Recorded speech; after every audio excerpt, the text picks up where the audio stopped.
Good morning, everyone. Good morning, good morning. Wasn't that a lovely reception we had last night?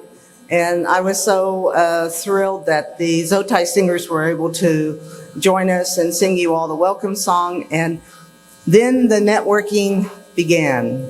And it was really wonderful. I saw so many people I haven't seen in a while, and I know you did too. And that's the whole intent of the convening that we are at for the next 2 days.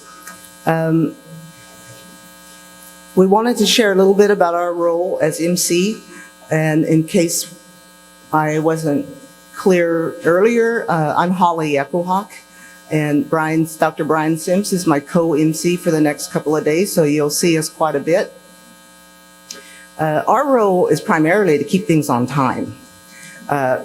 So one little trick that we'll use, it's not a secret because I'm going to tell all of you.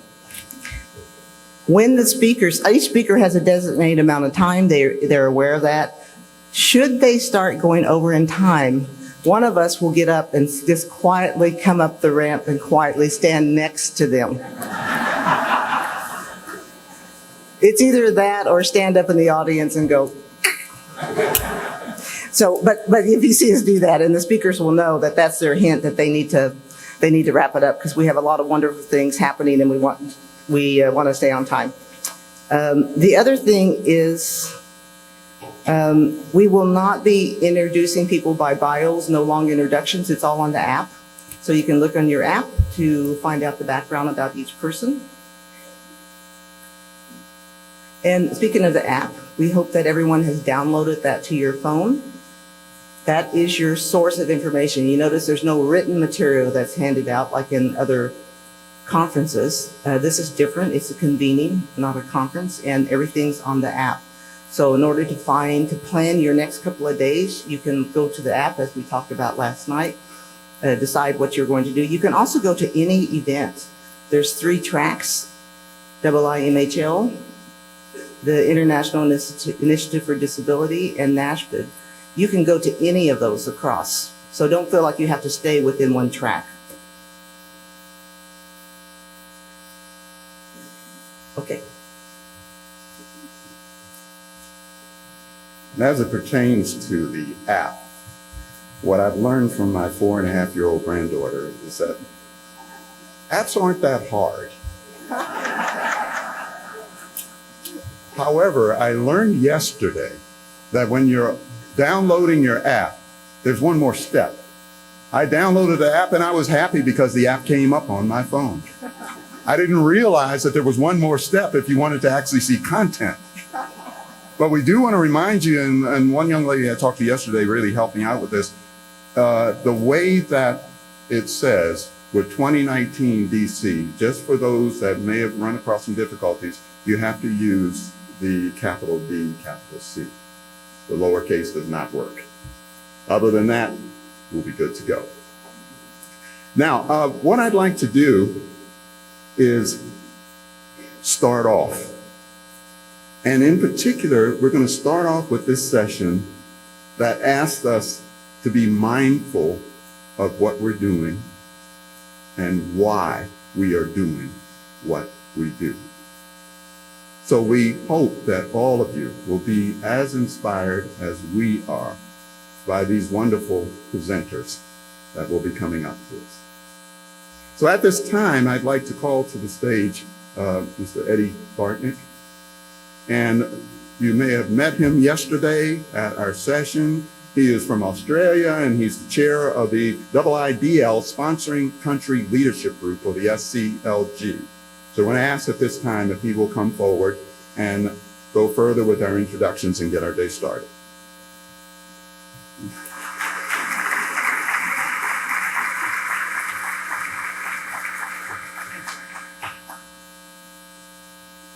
Good morning, everybody. It's my great pleasure to introduce our disability keynote, Emily Ladau from New York. Emily was introduced to me by Jennifer Johnson from the Administration on Community Living. I just want to acknowledge Jennifer's very great support to both find Emily and support her to be here with us. Emily is a passionate disability rights activist, a writer and a communications consultant. And in 2018, she was awarded the Paul G. Hearn Emerging Leaders Award by the American Association of People with Disabilities. Emily and I had many late night telephone calls to get to know each other via long distance, and her energy and her sort of willingness to make a contribution just sort of was bursting over the phone. So we're very excited to meet Emily last night, and also to have her join our Emerging Leaders Network for IIDL. So on that note, if you could just join me in welcoming Emily to the stage, please.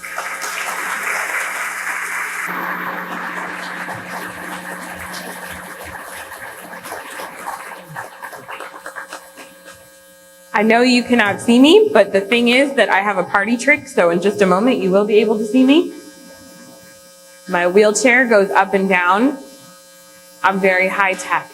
But in the meantime, while only some of you can see me, I just want to say thank you for waking up for the sole purpose of listening to me speak this morning.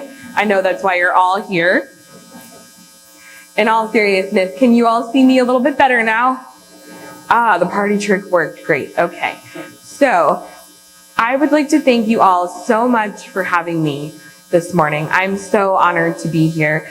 I'm going to be talking about my experiences as an emerging disabled leader.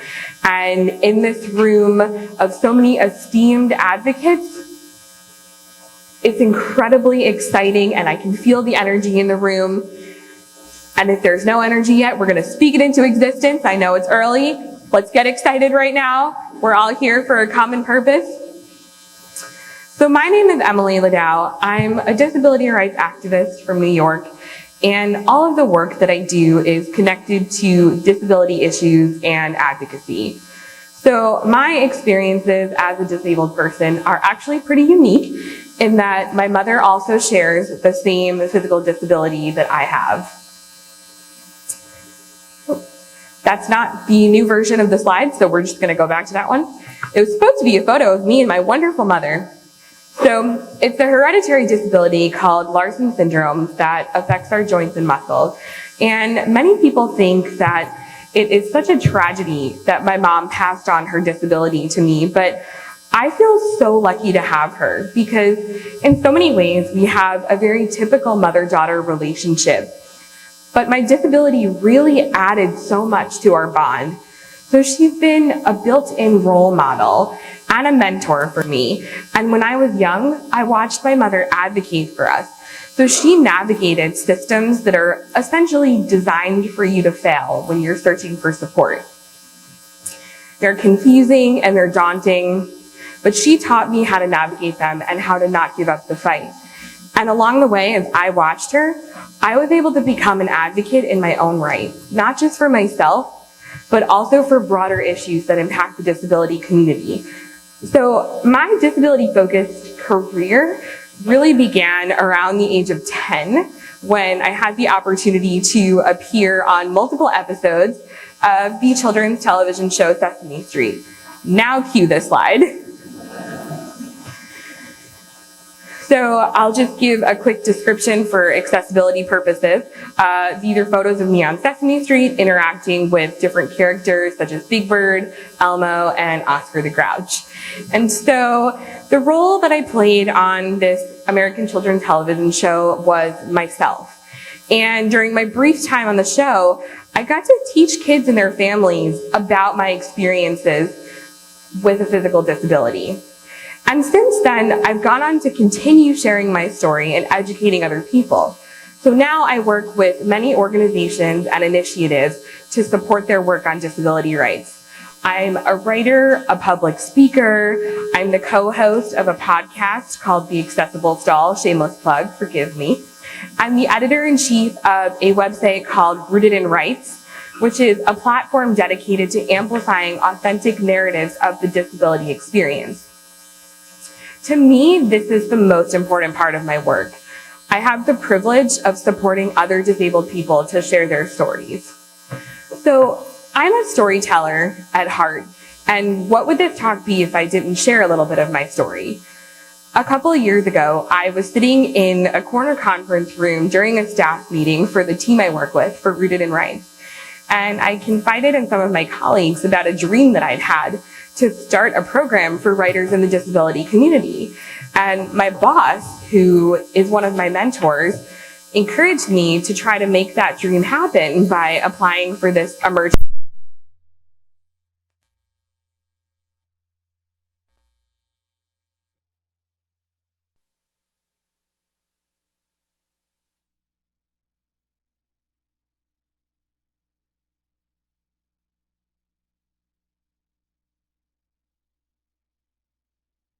I was able to use the funding to follow my dream of building this Writers Fellowship. So here is me at the award ceremony, receiving the award, making the speech, and then there are my wonderful parents. So at that time, I was a young 26 years old. I'm now obviously a much older 28. I still have days where I feel as though I've not fully come into my own as a disabled woman. But it's the feelings like that that have made me realize just how desperately the disability community needs more opportunities to make our voices heard. And I believe that if we see ourselves reflected back at us in the media, we're going to start to recognize our own power to lead. And I believe that if we tell our stories, this is how we create change. But as I've shared my stories with others, I've come to realize that I'm not alone in doubting my ability to be a leader. It's really easy to look into a mirror and say to yourself, I'm just one person, how can I change the world? And although the United States has definitely made great strides in the disability rights movement, there's still so much work to be done in the fight for our rights and for equality. And that can feel pretty overwhelming and intimidating. And I imagine it's safe to say that many of you in this room feel that way about the work that you're doing in your home country, no matter what your age is or how long you've been involved in this kind of advocacy. Is that right? So if you have been involved in the world of advocacy for many, many years, then I ask you to think back to when you first started. What was it like? Who were the people who mentored you and supported you as you figured out how to navigate the rough waters of speaking up and making yourself heard? And think now of the emerging leaders in and beyond this room. How can you mentor and support us in the same ways that were done for you?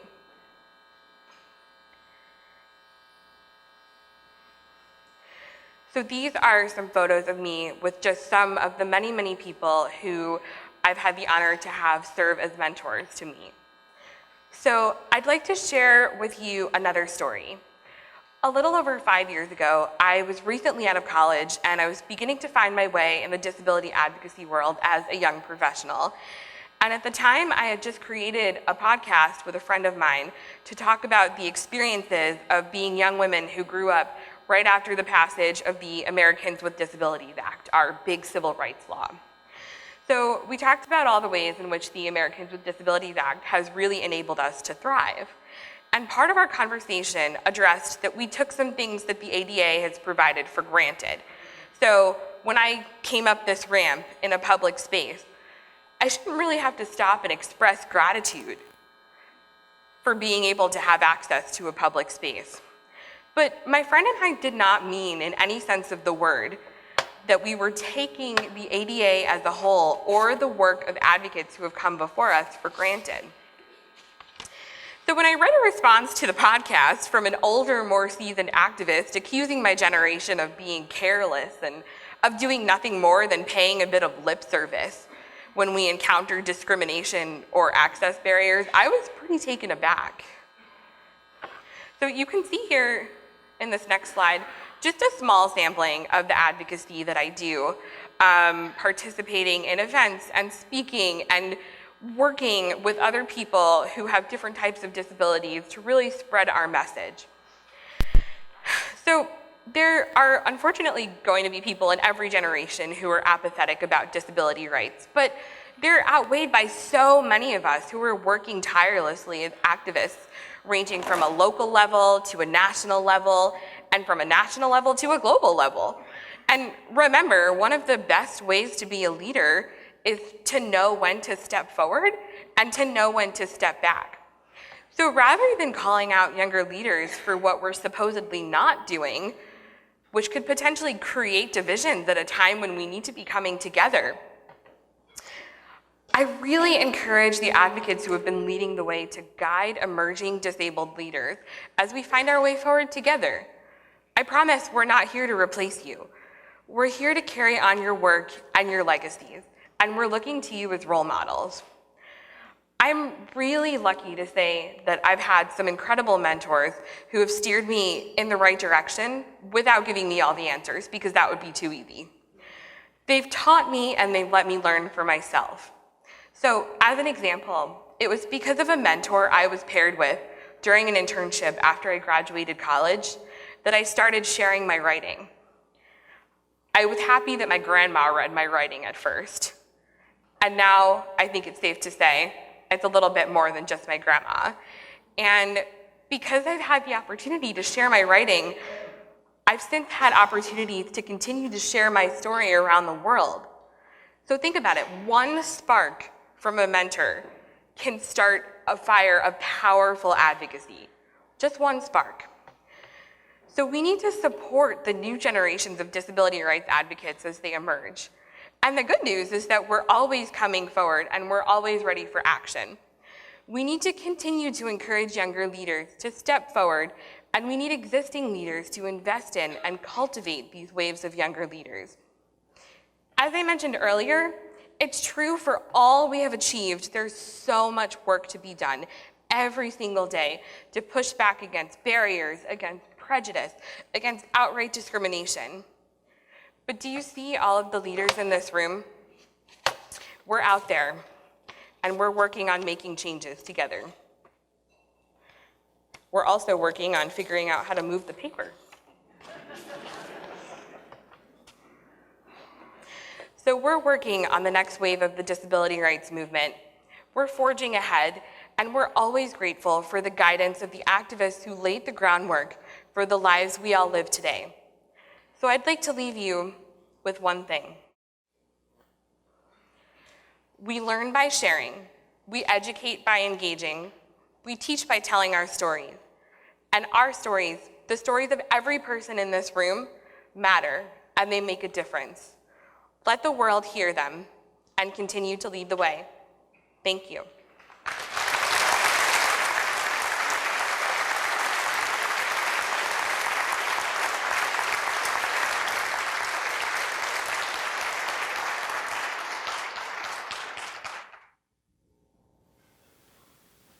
Could we please give another round of applause for Vincent?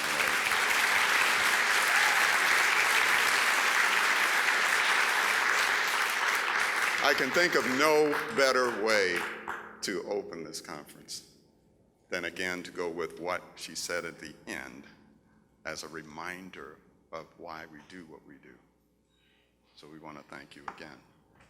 I'd like to move forward in this morning's agenda by introducing a colleague and a friend of mine who will be giving the next segment. And as his bio is there, could we please give another round of applause for Vincent?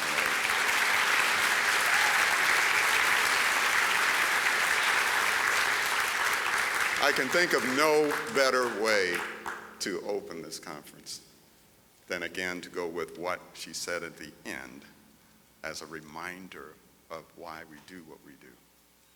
So we want to thank you again. I'd like to move forward in this morning's agenda by introducing a colleague and a friend of mine who will be giving the next segment. And as his bio is there and he's world-renowned, I will simply say I would introduce to all of you Mr. William Kellibrew.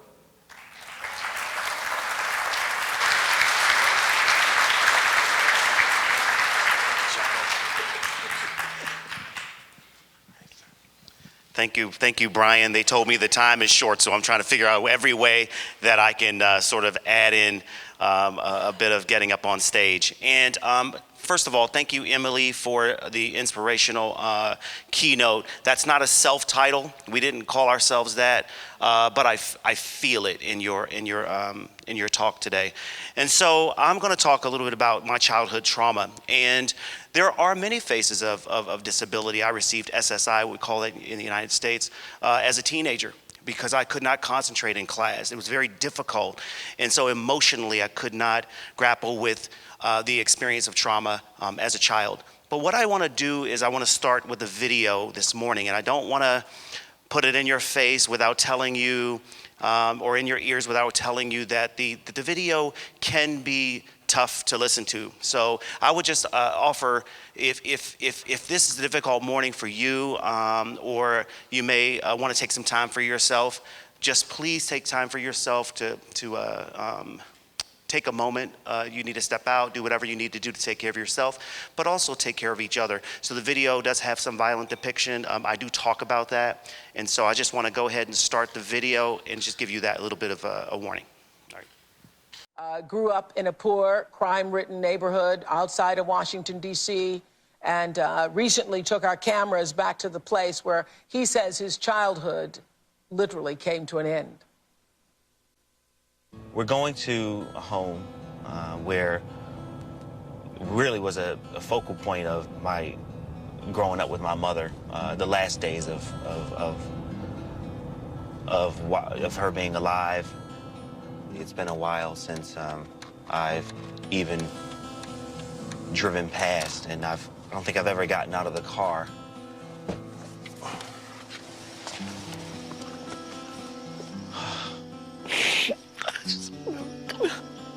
Oh, God. Just remember coming out of this house and just running up the street. The last time William stood on this street, he was just 10 years old. It was July 2nd, 1984, when he woke up to the terrifying sound of his mother screaming. It was right there, right in front of the house, right in front of the driveway. Her boyfriend was dragging her. That's when he came in, and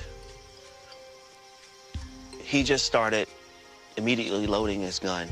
And then he went over to my mother, and then he put the gun up to her face, and he just shot her about 2 times in her face.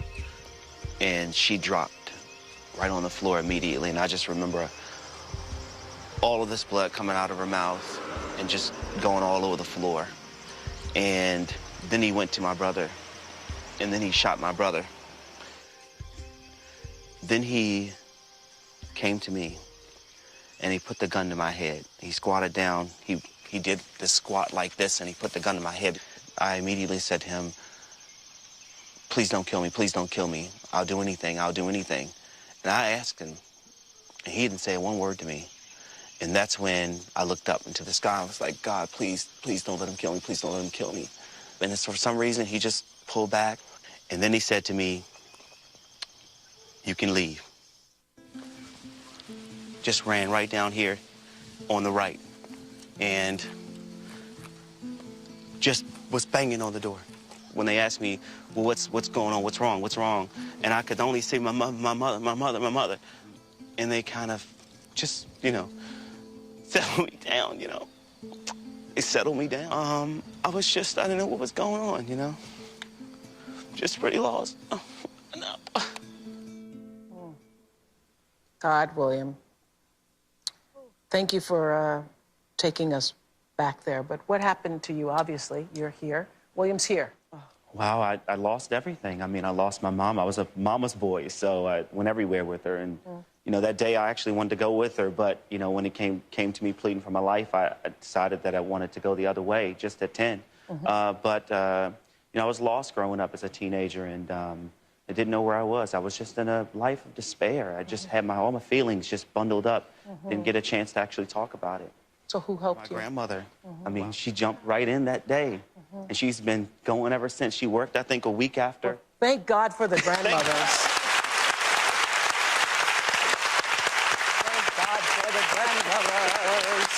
Thank God for the grandmothers. On that morning, It was about 9 or 10 a.m. And I left that house with my little shorts on and my t-shirt and no shoes and never re-entered our home again.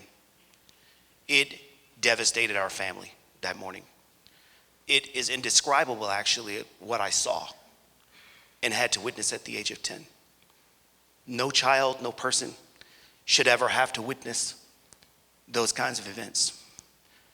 But I left that home and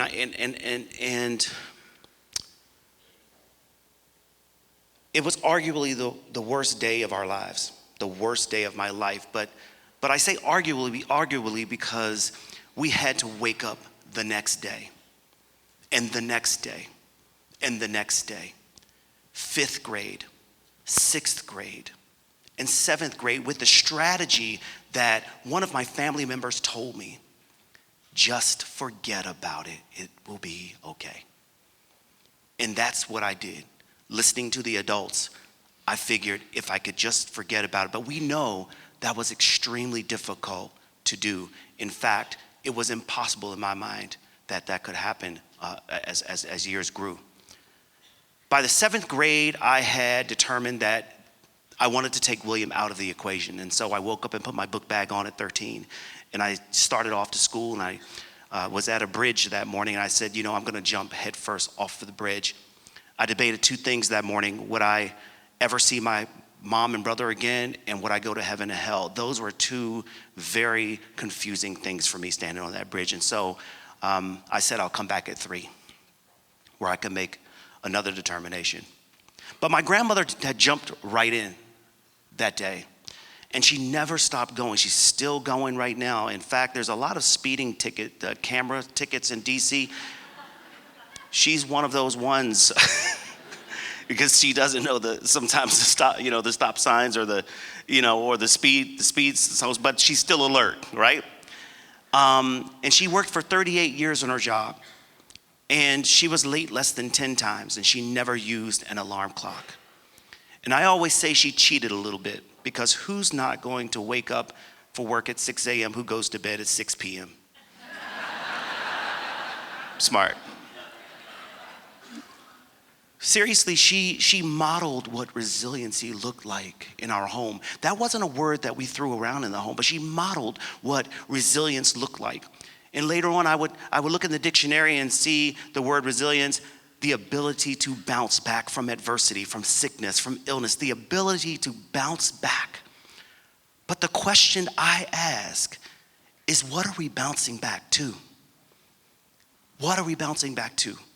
And so at the age of 13, instead of jumping off of that bridge, I was hospitalized for 30 days. Just steps away from here at George Washington University for 30 days, an adult program. I missed it by 1 age. I was 13 instead of 12. I could have been at Children's Hospital, but developmentally, I was still playing with Matchbox cars at 13. But I learned a lot about the adult program. I learned about AA. It was a great workshop on AA, and I would remember people going in circle. My name is John. I'm an alcoholic, and I would say, well, my name is William. I'm a patient.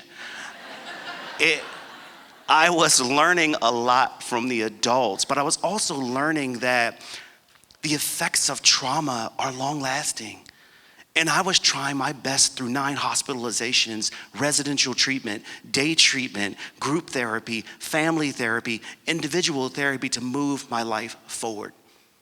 It took 20 years before I could stand up in front of an audience and be able to deliver the information. Because my grandmother said to me 10 years after the murders, there was an opportunity to go in the news, and she said to me she did not want me to do that because she couldn't bear the thought of hearing and being reminded of what happened.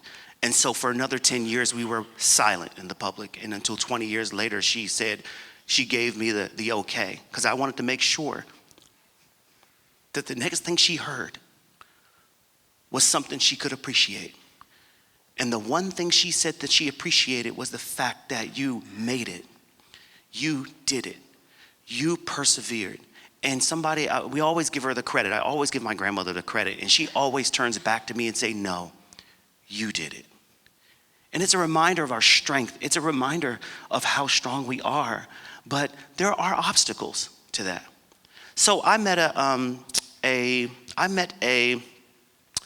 at 13 years old, I had my first ever therapist, Christine Pierre. And Miss Pierre, instead of having the session in the office, she took me down to the cafeteria and she said, what do you want for lunch? And I'm thinking, I'm 14 years old and, I'm a growing teenager. And, why would you ask a teenager that? Because I kept thinking, I'm going to eat you out of house and home, lady. But I went into that cafeteria and I must have built the biggest ice cream cone you can build on this side of earth. My favorite ice cream is my favorite thing in the world, right? And a little TMI here, but I'm now lactose intolerant. I'm having some real problems, so now I got to take the pills, right? And that dairy-free stuff just doesn't kick it, but I still have to eat it.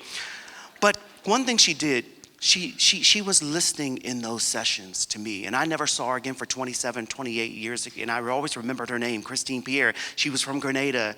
She had this British accent, so I had developed this British accent behind. She never knew this, but I had developed, this British accent. It was, actually a conversation piece, right? But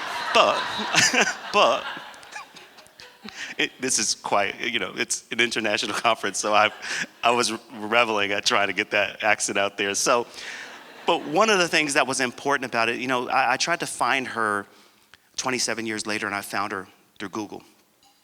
Just like I find a lot of different things. But I found Christine Pierre, and I called her phone, and I want to tell you, this is the way the conversation went with finding Christine Pierre. And I called this number I found, and I said, ring, ring. And the person on the other line said, hello. And I said, may I speak to Miss Christine Pierre? And the person on the other line said, this is Miss Pierre. And I said, did you work at Children's Hospital back in 1987, 88? And she said to me, yeah, I did. I said, wow, Miss Pierre, this is William Kellibrew. Do you remember me? And she said, no. Oh, yes, my heart dropped. Her trauma-informed care points were coming down as we speak. But she said, tell me a little bit about you. And I told her my story. I started to talk. And she said to me, you know what, William? I remember you. I actually remember you. I don't remember your name. I vaguely remember your face. But I remember I had to tell you something when you were my patient. And I said, well, what was that? She said, when you were my patient, my mother died. She was modeling what hope looked like. What she couldn't tell me, she showed me in those sessions, in those therapy sessions. She was modeling what getting through the tough times looked like just by her spirit, just by her compassion she was mirroring. And I said, Miss Pierre, what was your job back then? Because I do all these trainings. I'm speaking to, social workers. I'm speaking with psychologists. What was your job? And she said, I was an intern social worker. And I said, an intern saved my life? That means we all have a role. Every receptionist, every bus driver, every custodian, every single person that our children, that our adults come into contact with, we all have a role for our compassion. And so what I want to say is with my mom, as I close out, my mom used to wake us up on Saturday mornings. And I don't own anything. I don't own a piece of cloth. I don't own a photo. I don't own any tangible thing that I can touch every single day that reminds me of my mom, because our home was destroyed. Police took 3 hours with the tear gas. Our home was destroyed. I don't have anything. But the one thing she gave me was you woke up on Saturday mornings, and she used to have us clean the entire house to Boy George. Okay. All right. Well, let's move on past that. But she used to love music. It was what she passed on to me, her appreciation for music. And so I just want to leave you with a song that I think is inspirational for me, and it's made famous by Josh Groban, and it's just a little bit of it, a snippet. And it's called You Raise Me Up. And I'm just going to do it a cappella, right? I usually do it with music, but I'm going to test this out and close the doors because we don't want anybody walking out on me. When I am down and oh, my soul so weary, when troubles come and my heart's burdened be, then I am still and wait here in the silence until you come and sit a while with me. You raise me up so I can stand on mountains. You raise me up to walk on stormy seas. And I am strong when I am on your shoulders. You raise me up to more than I can be. You raise me up so I can stand on mountains. You raise me up to walk on stormy seas. And I am strong when I am on your shoulders. You raise me up to more than I can be. You raise me up to more than I can be. Good morning and thank you very much. Welcome. Thank you. All right, MLA. Thank you.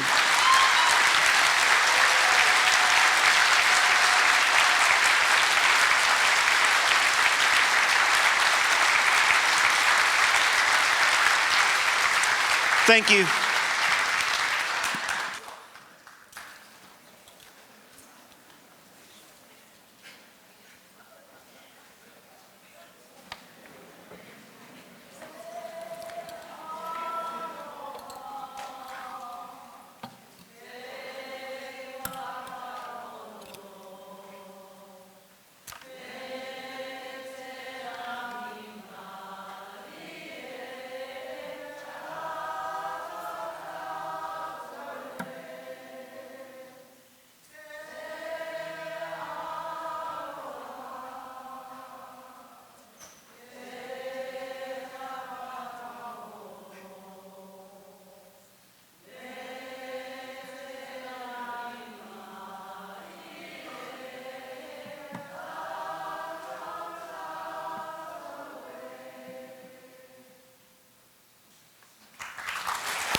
Thank you, William. We're so sorry for your loss, but your loss is all of our loss. Your recovery is all of our recovery. You know, one thing I thought about, William, when you were talking is an Irish proverb that's one of my favorite to share with you, which is, peace of the quiet earth to you. So we're going to shift gears a little bit to another wonderful person, one of my most favorite people in all of North America. And that is Tunchai Redvers. Tunchai is the co-founder of a young person created, young person driven, web, cell phone based motivation messages called WeMatterCampaign.org. Tunchai.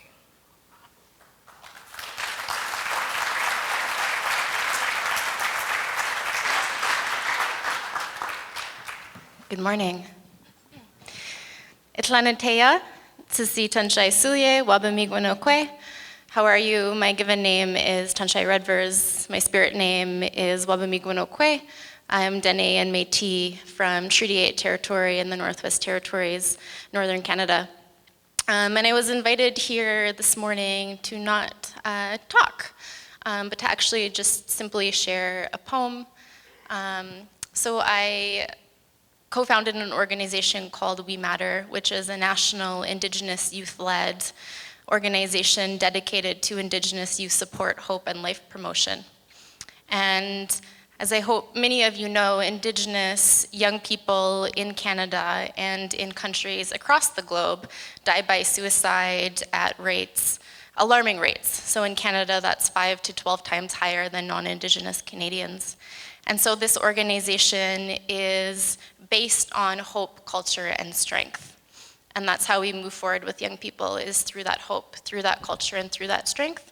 And so this poem I'm going to share with you this morning is one of the messages that I have shared through our campaign and through our work. And I think I'm just going to go ahead and share it.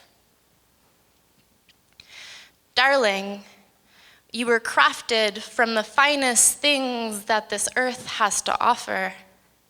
The tan of your skin has surfaced from the purest grains of soil that hold your feet. Your hair falls down your back as if water was tumbling down rock, but then settles. Darling, your fingers are flowers that are softer than any pain that tries to take hold of you. Your hands are power, and your limbs are rooted to your soul. They aren't meant to fall by your sides. They're meant to reach higher than any tree in sight. Darling, stand proud. Your head might be home to demons, but your heart is home to so much more. Find your heart.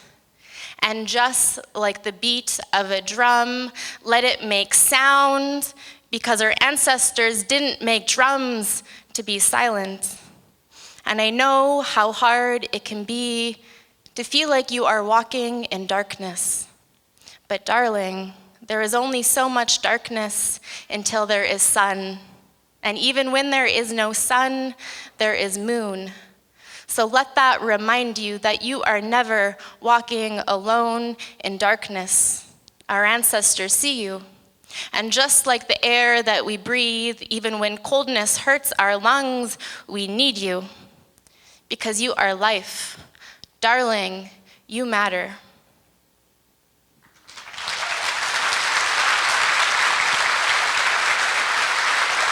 Thank you.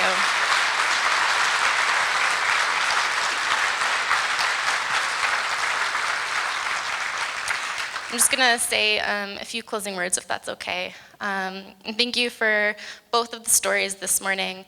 I think those are really powerful examples of how sometimes we complicate things and we make mental health and healing really complex when it really doesn't have to be that complex. It can simply be hearing someone out and listening to their story and making them feel heard, and giving them a platform to share their story. And for myself, it's that art and healing through art. So creating spaces for young people to come together and to share their stories and to be listened to and create. So Marcy Cho, thank you.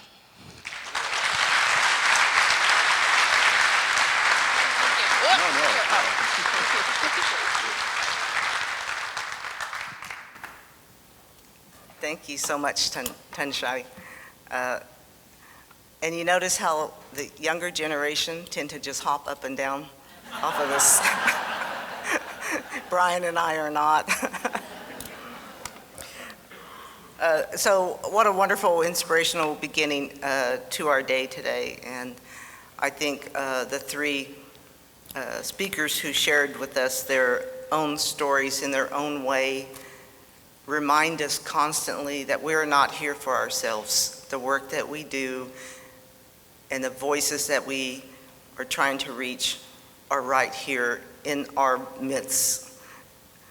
So we're going to switch now to our first plenary TED Talk. We have designed a whole series of mini TED Talks, we'll call them.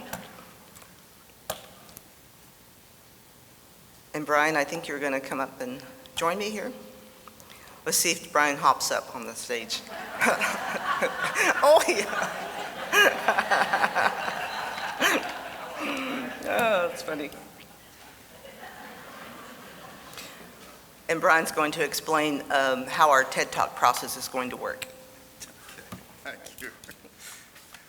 I gave it one moment of thought, and then my body said, no way.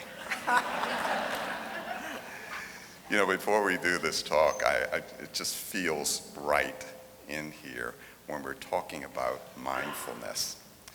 There's something that William knows, something that Nashbut knows, that we do quite often, and it comes from what our illustrious leader, Dr. Joan Gillese, has given us.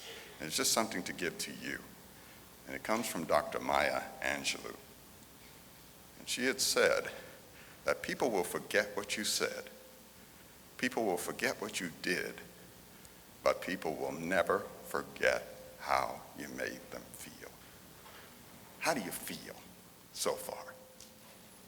You have to be inspired, because this is all about taking it out to others.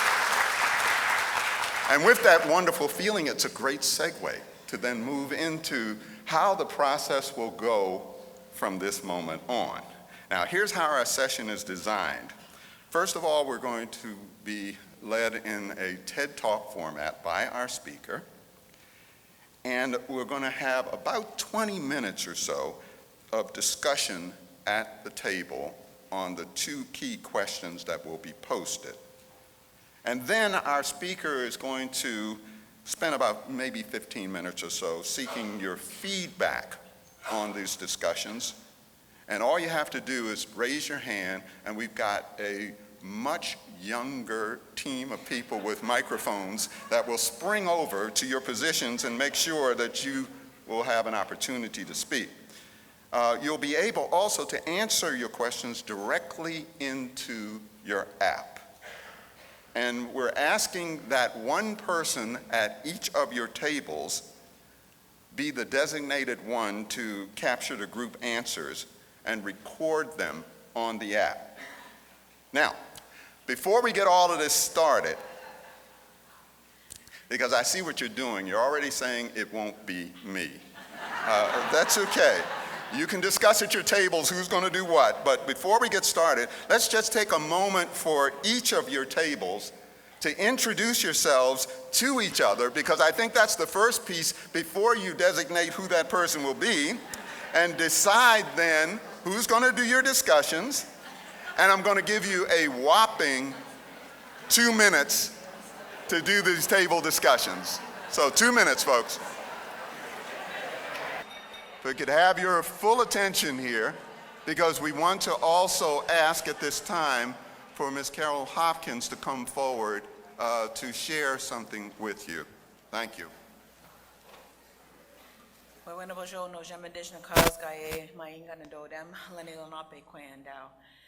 Otherwise known as Carol Hopkins. I'm the director of Thunderbird Partnership Foundation. I just wanted to take a moment to recognize and appreciate with much gratitude our Maori relatives for that beautiful song of healing, and to recognize that they stood up immediately and offered that reflection to honor our speakers this morning and to support them in their healing. I appreciate their values, that they didn't wait to be asked. They just sounded their beautiful sacred sound. And so I would just like to acknowledge them and to recognize that indigenous voice that took up the space this morning and honored all of our speakers and all of us that also felt that beautiful spiritual energy that came from that sacred sound. So if they would just stand for a moment, we could recognize that. Thank you. Thank you.